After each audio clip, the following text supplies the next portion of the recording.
and I knew precious little about it until the 9th of November last year. All I'd known until then was what I read and heard every now and then when the anniversary came round, and that was mainly thanks to Lawrence Goff, who's done an enormous amount of work to make people more aware of what happened on the 7th of March 1941, when 41 died, about 165 went to hospital with serious wounds, and that was it, so far as my knowledge was concerned, until, as I say,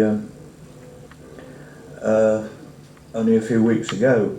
I could understand why it wasn't fully reported at the time. British censorship never even allowed the local papers to report that it had even happened in Newark. That's what the Newark Herald said the following day on page 5. You can imagine the panic they had in their corner of the marketplace where the bookies is now.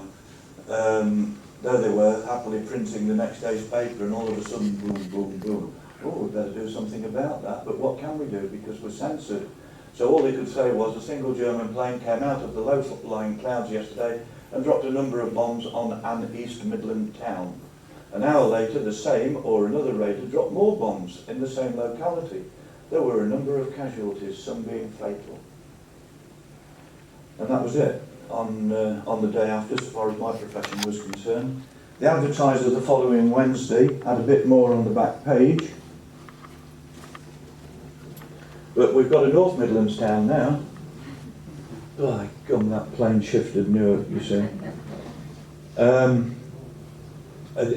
Just one thing there, the juxtaposition is quite interesting, because if you're good enough to buy the book later on, you'll gather that not everybody was really switched on to the possibility of such a devastating raid, and you'll see here that there were two blokes from one of the breweries who had been fined a few days earlier for neglecting to do their fire watching duty to guard Newark.